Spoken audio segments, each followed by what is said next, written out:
ఓం మహాగణాధిపతయే నమః. ఓం గురుభ్యో నమః. ఓం శ్రీమాత్రే నమః. పరమేశ్వర స్వరూపమైనటువంటి జ్యోతిష్య, వాస్తు మరియు ఇతర అనేకమైనటువంటి శాస్త్రములను మనకు అందించినటువంటి మహర్షులకి నమస్కారం. హయగ్రీవ హయగ్రీవ హయగ్రీవేతి యో వదేత్ తస్య నిస్సరతే వాణి జహ్నుకన్యా ప్రవాహవత్. శుభం టీవీ ప్రేక్షకులకి నమస్కారం. నేను మీ నానాజీ పట్నాయక్. ఇవాళ మనము ఆగస్టు మాసంలో ఫలితాలు ఏ విధంగా ఉన్నాయి అనేటువంటి విషయం మనం తెలుసుకుందాం. దానికంటే ముందు ఏంటంటే ముందుగా గోచారం ఎలా ఉందనేటువంటి చూడాలి. ఈ యొక్క గోచారం కనుక చూసినట్లయితే మనకి వృషభ రాశిలో రాహు సంచరిస్తున్నాడు. కర్కాటకంలో రవి బుధుల యొక్క సంచారం. ఆ యొక్క బుధుడు 9వ తేదీ నుంచి మారుతున్నాడు సింహరాశిలోకి. అదేవిధంగా రవి 17వ తేదీ నుంచి సింహరాశిలో కుజుడు శుక్రుడు యొక్క సంచారం జరుగుతూ శుక్రుడు 11వ తేదీ నుంచి మనకి ఈ యొక్క కన్యారాశిలోకి మారడం జరుగుతుంది. మరియు వృశ్చికంలో కేతువు యొక్క సంచారము, మకరంలో శని వక్రించున్నాడు, కుంభంలో గురువు కూడా వక్రించున్నాడు. ఈ యొక్క గ్రహస్థితిని కనుక మనం గోచారంలో చూసినట్లయితే దీనికంటే కూడా ముఖ్యంగా మీరు ఎప్పుడూ అర్థం చేసుకోవాల్సినటువంటిది గోచార ఫలితాలతో పాటు మీరు జన్మించినప్పుడు ఉన్నటువంటి గ్రహస్థితి ఏమిటి అంటే మీ జన్మజాతకంలో గ్రహాలు ఏ రకంగా స్థితి పొంది ఉన్నాయి, ఏ మహాదశ, ఏ అంతర్దశ, ఏ ప్రత్యంతర్దశ నడుస్తుంది, ఏ యోగాలతో మీరు జన్మించారు, ఇప్పుడు ఏ దశలు నడవడం ద్వారా ఎటువంటి ఫలితాలు వస్తున్నాయి అనేటువంటిది ముఖ్యంగా తెలుసుకోవాలి. ఎందుకంటే మన గోచార ఫలితాల కంటే మన జన్మజాతక ఫలితాలు చాలా ముఖ్యం. అయితే మీరు అనుకోవచ్చు, ఇదేంటండి మరి గోచార ఫలితాలు ఎందుకు చెప్పుకుంటున్నామని. ఈ గోచారంలో ఉండేటువంటి గ్రహాలు ఏవైతే ఉన్నాయో మనం జన్మించినప్పుడు ఉన్నటువంటి గ్రహాలని ఎనర్జైజ్ చేయడం కానీ సపోర్ట్ చేయడము, ఒక్కోసారి సపోర్ట్ చేయలేకపోవడం జరుగుతూ ఉంటుంది. కాబట్టి మనం ఈ యొక్క గోచార ఫలితాలు చెప్పుకుంటున్నాం. అంటే అనుకూలత, వాతావరణ అనుకూలత ఎలా ఉంటుందో, కాలం అనుకూలత ఎలా ఉంటుందో గ్రహాల యొక్క గోచార అనుకూలత కూడా ఉంటుంది.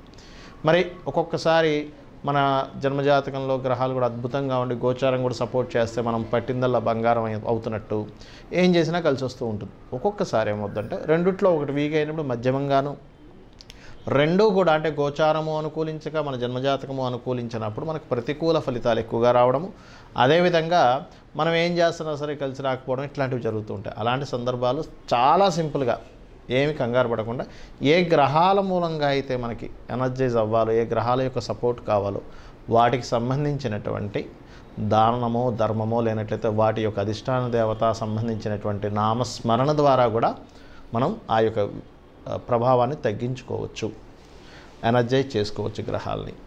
అదేవిధంగా మహర్షి మనకి చెప్పిన గొప్ప విషయం ఏంటంటే మీకు గ్రహస్థితి ఎలా ఉన్నప్పటికీ మీరు అమ్మవారిని నమ్ముకుంటూ మీ యొక్క పనులు మీరు చేస్తూ మీరు చేసే వృత్తే అమ్మవారికి భావిస్తూ మీరు ముందుకు వెళ్తున్నట్లయితే ఖచ్చితంగా అమ్మవారి కను సైగల్లోనే గ్రహాలన్నీ కూడా ప్రభావం చూపిస్తూ ఉంటాయి. కాబట్టి అమ్మవారి అనుగ్రహం ద్వారా మీకు విజయం లభిస్తుందని మహర్షులు చెప్పడం జరిగింది. మనం ఈరోజు వృశ్చిక రాశి వారి యొక్క ఫలితాలు కనుక చూసుకున్నట్లయితే వృశ్చిక రాశి వారికి రాశిలో కేతువు యొక్క సంచారం జరుగుతుంది. అలాగే రాస్యాధిపతి అయినటువంటి కుజుడు దశమంలో ఉన్నాడు.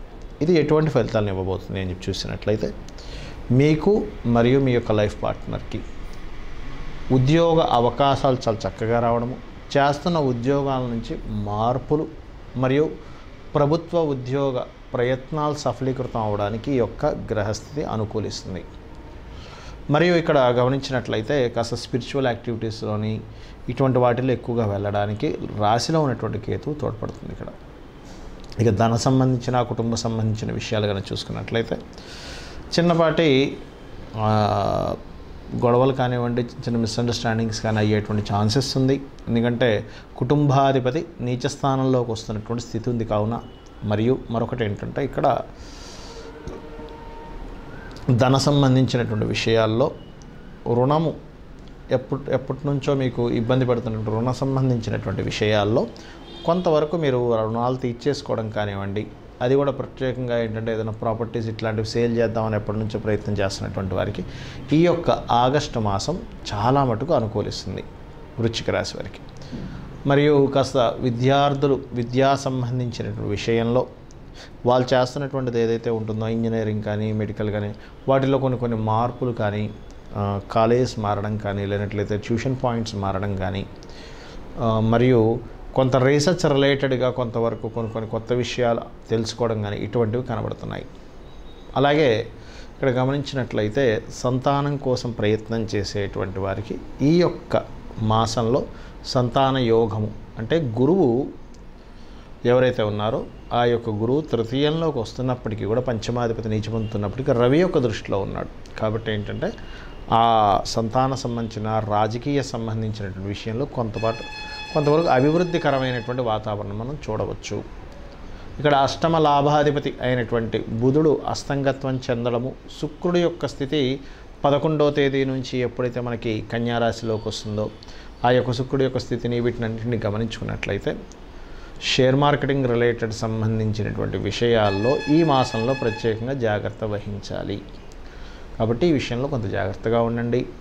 కాంపిటీషన్ రిలేటెడ్ వాటిల్లో చక్కగా గెలవడం జరుగుతుంది. అలాగే విదేశీ ఉద్యోగాల కోసం ప్రయత్నం చేసేటువంటి వారికి చాలా బాగుంటుందని చెప్పుకోవచ్చు. మరియు ఇక్కడ పూర్వీకుల ఆస్తులకి సంబంధించినటువంటి విషయాల్లో ఏదైనా అమ్మకాలు గట్రా చేసేటప్పుడు కొంత జాగ్రత్తగా ఉండాలి. అయితే ఇక్కడ గవర్నమెంట్ జాబ్స్ వచ్చేటువంటి సూచనలు ఎక్కువ ఉన్నాయని చెప్పని చెప్పుకున్నాం. అయితే అది ఎక్కువగా ఆఖరి 2 వారాలు ఎక్కువగా ఉన్నాయి. మొదటి 2 వారాల కంటే కూడా ఆఖరి 2 వారాలు అధిక యోగాన్ని ఇస్తుంది. వ్యాపారస్తులు ప్రత్యేకంగా మార్కెట్లో ఉన్నటువంటి ఫ్లక్చువేషన్స్ మనకి జరుగుతూ ఉంటాయి. మార్కెట్లో కోసం ధర సడన్గా తగ్గుతూ ఉంటుంది, పెరుగుతూ ఉంటుంది. ఈ ధరలు పెరగడం తగ్గడం విషయంలో మనకి వ్యాపారస్తులు ఏంటంటే వాళ్ళ యొక్క సరుకు తక్కువగా ఉన్నప్పుడు తెచ్చుకొని దాని తర్వాత పెరిగినప్పుడు కనుక వాళ్ళు అమ్ముకున్నట్లయితే మంచి లాభాలు వస్తాయి. ఈ ఫ్లక్చువేషన్స్ కాస్త ఎక్కువగా చూడాల్సి వస్తూ ఉంటుంది ఈ బుధుడు ఎప్పుడైతే అస్తంగత్వం చెందాడు. కాబట్టి వృశ్చిక రాశి వారికి పర్టికులర్గా లాభాధిపతి బుధుడైనందుకు మీరు ఆ యొక్క విషయంలో జాగ్రత్తగా అడుగులు వేయాల్సి వస్తుంటుంది. ఎందుకంటే కొనగానే తగ్గడం రేట్ ఇట్లాంటివి జరుగుతాయి. కాబట్టి మార్కెట్ సంబంధించినటువంటివి ఎలా ఉంది, మనం ఎటువైపు స్టెప్ వేస్తున్నాం అనేటువంటిది కాస్త జాగ్రత్తగా చూసుకోండి. అలాగే కొంత వెహికల్స్ మీద వెళ్ళేటప్పుడు ఫోన్ మాట్లాడడం లాంటివి చేయకండి. అంటే ఎప్పుడూ చేయకూడదు, ఇప్పుడు మరింత జాగ్రత్తగా ఉండాలి. ఎందుకంటే అష్టమ స్థానాధిపతి అయిన బుధుడు, కమ్యూనికేషన్స్ కారకుడైన బుధుడు రవితో కంబస్ట్ అయ్యాడు. సో కేర్ఫుల్గా ఉండండి. అలాగే మనకి రవి యొక్క స్థితి మారడం మూలంగా 17వ తేదీ నుంచి కొంతవరకు ప్రభుత్వ సంబంధించినటువంటి రుణ ఏదైతే ఉందో అది కొంత క్లియర్ అవ్వడం కానివ్వండి, కొత్తగా ఏదైనా ప్రభుత్వం నుంచి సహకారం కానీ ప్రభుత్వ ఉద్యోగాలకు కానీ యోగిస్తుంది. బుధుడి యొక్క స్థితి మార్పు వల్ల ప్రత్యేకంగా ఏంటంటే ఇక్కడ ఇది భూమూలక లాభాలను కూడా ఇస్తుంది. దశమంలోకి ఎప్పుడైతే బుధుడు వెళ్తున్నాడో భూమూలక లాభాలను ఇస్తుంది. మరియు శుక్రుడి యొక్క మార్పు జరగడం మూలంగా ప్రత్యేకంగా ఏంటంటే ఇది కొంతవరకు ఆకస్మికంగా కొన్నిసార్లు కలిసి వస్తుంటుంది. చూసారు, అమ్మయ్య నాకు సడన్గా ఈ లాభం కలిగింది, సడన్గా నాకు చక్కగా కలిగిందని అటువంటి మంచి ఫలితాలను ఇస్తుంది. అలాగే విదేశాల్లో ఏదైనా వ్యాపారాలు ఇక్కడి నుంచి అంటే ఇండియన్స్ విదేశాలకు వెళ్ళి వ్యాపారాలు చేసేటువంటి వారికి ఇది అనుకూలమైనటువంటి స్థితి శుక్రుడు మార్పు అనేటువంటిది. ఇక మీరు చేయాల్సినటువంటి దేవతార్చన ఏమిటి అని చెప్పి చూసినట్లయితే మీరు ఎక్కువగా కృష్ణుని యొక్క ఆరాధన లేదా కాళికాదేవి యొక్క ఆరాధన అధికంగా చేయండి. అన్ని విధాలా బాగుంటుంది. మరియు గోశాల కనుక మీకు దగ్గరగా ఉన్నట్లయితే దేశీవాలి గోవుకి చక్కగా మీరు బెల్లము, అరటికాయలు, గ్రాసము అంటే గడ్డి తినిపించండి. అన్ని విధాలా బాగుంటుంది. శ్రీమాత్రే నమః.